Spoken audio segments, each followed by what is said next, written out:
Alrighty, how we doing, ladies and gentlemen? I figured I would finally record this fucking video because I've done this for people so many times on stream, and it'd be nice to just be able to redirect someone to, oh, just go watch this, it'll teach you how to craft.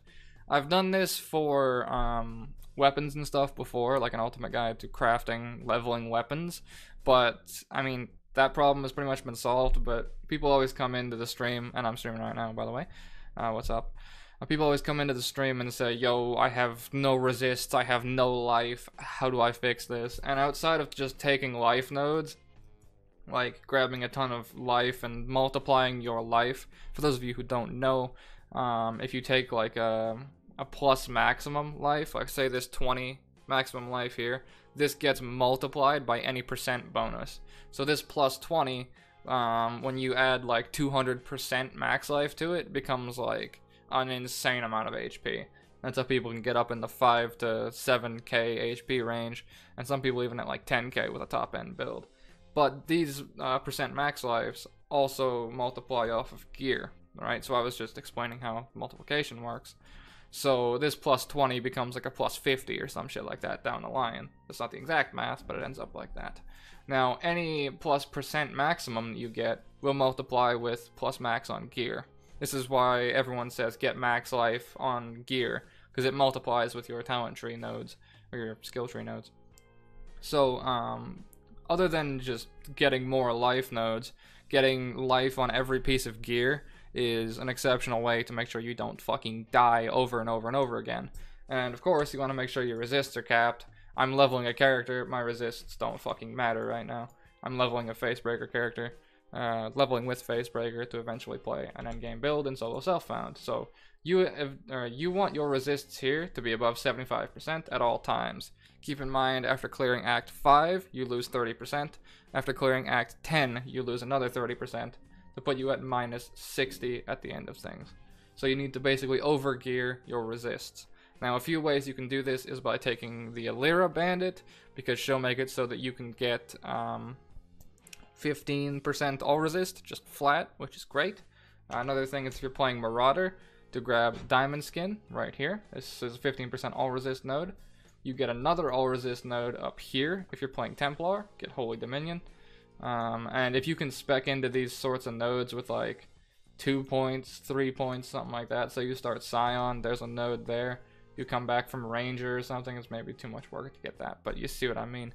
But that's some of the basic stuff you can do to fix your like problems of fucking dying, right? And other than that is 2 staunch flasks will go a mile, 1 bubbling flask and an instant recovery flask, or like an oh shit flask, and then just make sure you have coverage for everything. Like I have a burning flask, I have a freeze flask. These will normally be 2 staunching flasks, just because I'm a lazy fucker. Or I get staunch on my Quicksilver, because I Quicksilver like all the time, just as the way I play. So I never have corrupted blood on me because of that, unless it's like a 20 stack and I flop. So you can solve that problem with Adrenaline Quicksilver flasks. But the actual purpose of this video was to teach how to craft, and I've yet to do that, and we're like, what, 3 minutes in? Yeah, 3 minutes in. So it's just a kind of general video on how the fuck do you solve your dying problems that everyone seems to come to me with. But that's what I'm here for, and I've got you covered. So I'm in solo self-found at the moment, so I don't have access to buying gear. Now the way I would tell you to fix your problems if you're playing in standard is go to PoE.trade and buy gear with like 2 res and life, like an average life roll that you can afford. But if you're on the budget, then I can show you how to do that for very, very dirt cheap. Now do I have regals? I have 3 regals. I may use 1 for the showcase, but I'm not going to use all of them because I'm playing solo self-found, and this shit's rare. So I'm going to teach you right now how to craft rather decent gear that will get you through leveling or through wherever you're struggling. So if we need resistances, craft a 2-stone ring. If you need health, craft like a coral ring, etc., etc. I normally run 2 stones at the end in endgame. 2 stones, and then a well-crafted like necklace and that sort of stuff.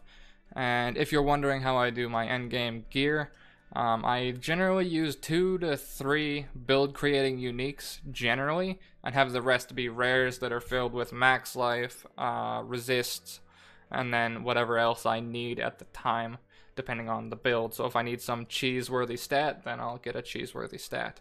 But generally, 3 uniques that make my build, 3 to 4 uniques, which is generally like weapon, necklace, maybe a pair of gloves, and a helmet or something. And then the rings are pretty much always a 2-stone, or I need a really good chess piece or something to replace over the fact that I don't have the resists and stuff anywhere. But yeah, that's generally how I gear my my sort of stuff. And what I'm going to teach you right here, right now, can be applied to every single piece of gear in the game. Every single slot that you're trying to craft, whether it's going to be rare or whatever you need. I can help you get the resists and life that you need.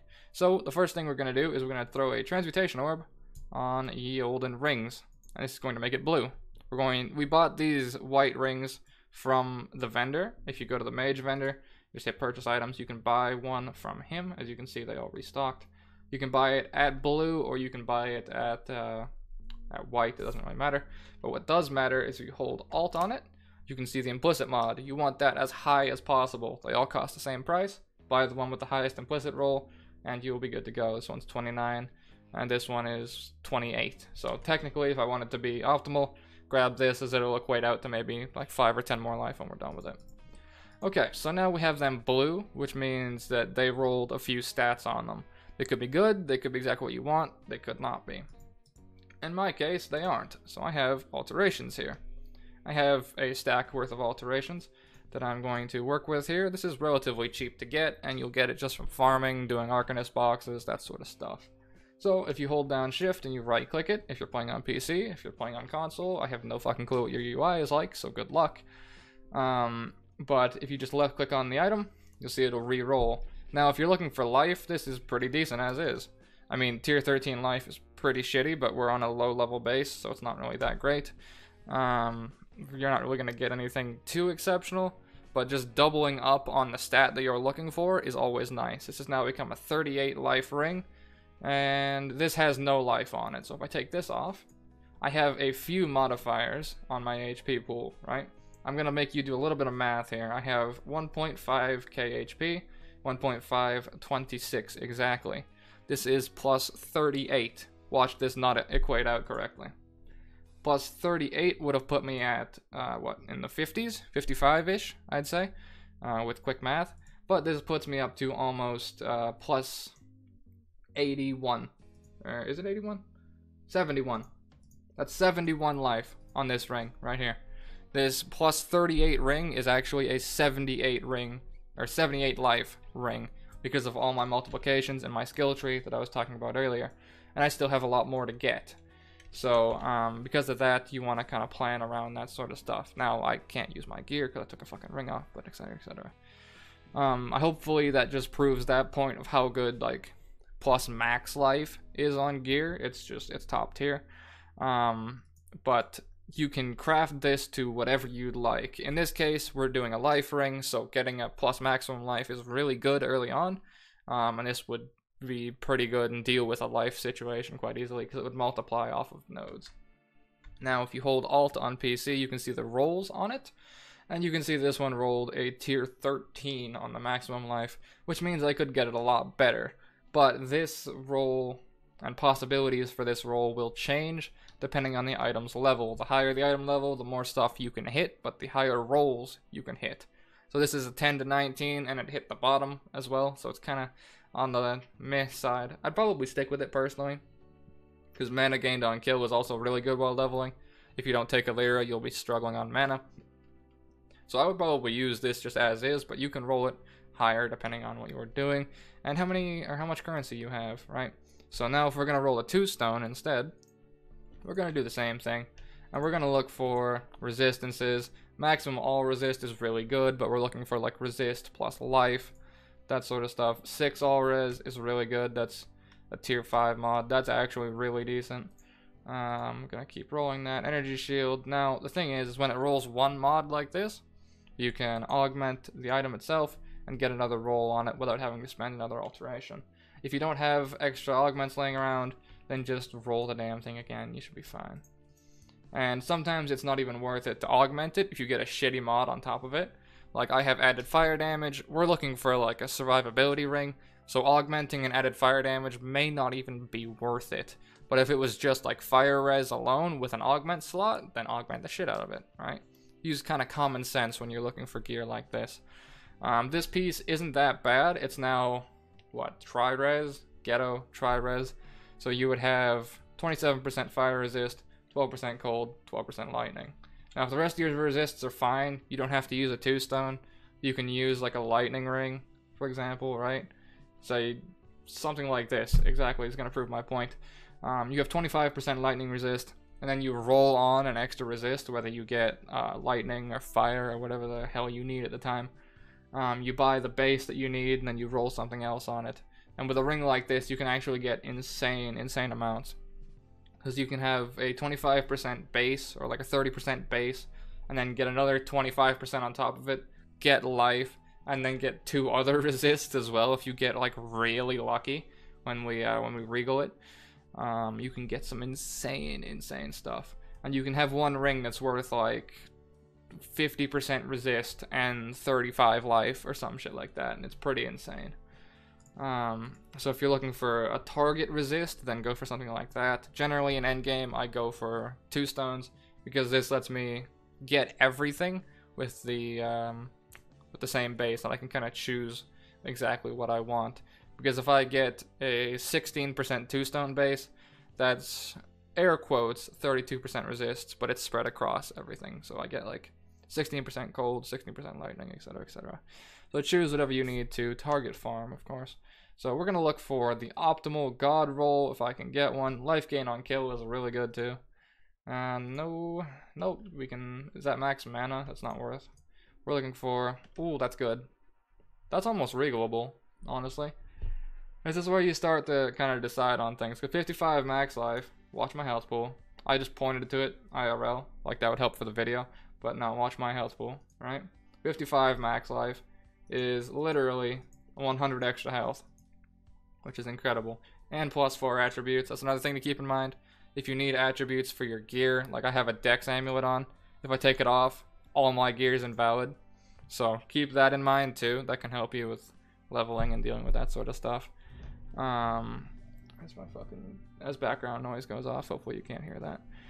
But I would probably, I don't know, if I didn't need resistances as much, I would take this and I would regal it right now, because that's really good. Because optimally, what I would be looking for here would be that max life roll, and then instead of plus all attributes, I would take a resistance anywhere, like a plus 20 or 25% fire res would be great, because there's no fire res on here already, or cold, or lightning, or plus cold and lightning. Even if it's like 7%, it becomes a 20% to 2 res ring, which is amazing. Plus 6% all res like we had earlier would be incredible. Plus 6% all res, plus 55 max life, and then the implicit itself would be just great in general.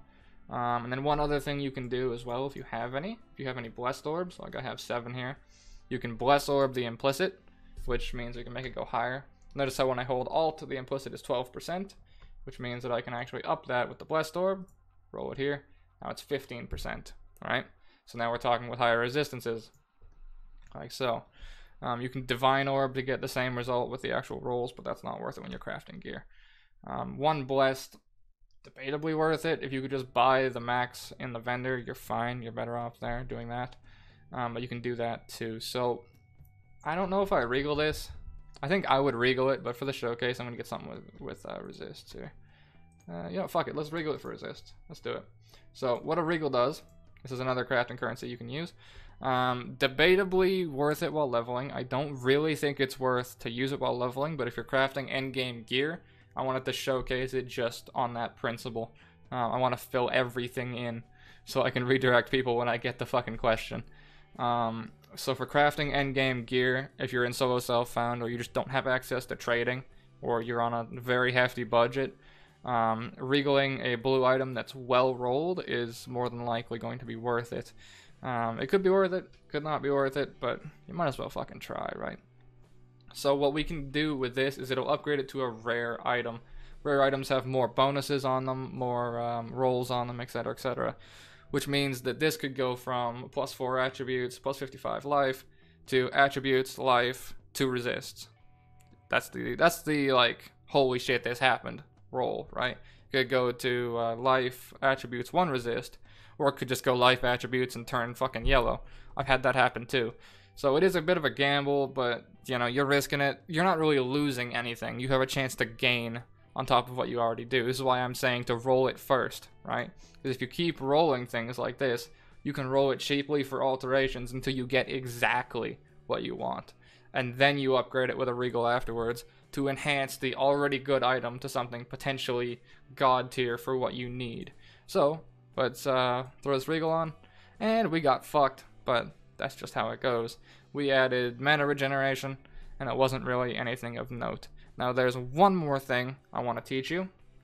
One more thing before I send you on your way, which is master crafting. Now, master crafting is something that complicates the fuck out of people's brains, and it complicated mine for like 10 minutes until I read through things and we were fine. But essentially, what you can do is I can now add an extra resist onto this myself if I wanted to. Because if you pin the Alt button again, you can see a few different things. If you look at above maximum life there, you'll see it says prefix. If you look under, or if you look above attributes, you'll see it says suffix. And then at the bottom, you'll see that mana regeneration also says suffix. Now, rings, I think, are able to have 3 prefix and 3 suffix. Belt is only able to have 2 of each, and then everything else, I think, can go up to 3 of each. So, what that means is that you can actually craft on top of this. So if you go to I think Blessing Font is for amulets and rings. This is from Elrion. If you get him as high as level as possible, you can get more and more stuff on it. And then we can throw this in here, and now we can add something to it. You can't add what it already has, so if I wanted to get max life and I rolled, say, like, plus all resist, plus resist, and then I regal it, and then I get some stupid shit like plus strength, although plus strength is actually good, but I get some stupid shit like mana regen like I got here, I can still put life on it, but it'll cost me 10 alterations. It will cost you a decent amount, but if you have an already good item, it ends up being worth it. So for 2 alterations, I can go and put on 20% cold resist, right? So say I needed that exact amount of resist, or I want this extra stuff on top of it, we can do that quite easily by going to a mastercraft. You might not have 25% resist. My Elrion is level 5 or 6 or something like that. The higher level you get him, the more stuff you have available to you. And it'll cost varying different amounts of currency. So for like 1 regal here, I can add 7 to 10% all resist. So if I get like cold and lightning, I get max life prefix, I get suffix fire resist, and what is it? I get suffix fire resist, prefix max life. I regal it, and then I hit either of the other 2 as like an extra resist. Then I can still throw on all resist, and I can have 2 res, all resist, max life, with the 2 stone implicit, and that's like a stat stick ring that will carry you until you make your next character. Well, that was a lot of talking. But I hope that helps you. That explains a little bit of master crafting, how to craft gear, and how to solve the "bro, why the fuck am I dying?" question that I get quite a bit. Which generally the answer is check your resist panel, get more max life nodes, get more max life on gear, because I showed you the math of how this 55 becomes 110. So check your max life nodes, get more, get max life on gear. Don't use nothing but uniques, because you will fucking die. You'll have no resists unless you plan the build perfectly around it and get like god roll uniques and stuff. But yeah, that is how you craft rings or any type of gear. You do the exact same thing. You transmute it, like say you're doing a chest piece. You transmute the chest piece, you alt the chest piece until you get the rolls you want, whether it's like life, resists, etc, etc. Then you regal it, and you fucking pray. And if you hit like trash, you get the next one. and you do that over and over. You can either get the next one, or you can scour it, because this allows you to remove all modifiers and I'll make an item white again. So if I upgraded this thing to Regal, or if I regaled this thing, made it rare, now if I'm on a rare item, I can't transmute it, right? It says target item's not magic. So we can solve that. Scour it, if I click the fucking thing. Scour it, now it's white again. Transmute it, now it's blue again. And now we can go and fucking go back to what we were doing, right? And you can try and regal it again to pray you get something better than fucking mana regen. But that is going to be all from me. I hope you guys enjoyed. That was a 20-minute tutorial on how to craft gear and not fucking die. I hope it helps at least someone. I hope that if I did help you, I can see you in the stream every day, generally except Sunday, 9 a.m. PST to 3 p.m. PST, experimenting with a new schedule. Any updates will be posted in Discord. That's going to be all from me, and as always, take care, gents. Thanks for making it to the end of my video. If you enjoyed it, take a look at the 2 pieces of content you're seeing on screen right now. If you wouldn't mind, you can click that big red button and see more updates from me. And if you want to go even further than that, then you can take a look in the description to find my new Patreon link. You boys gotta keep the lights on somehow.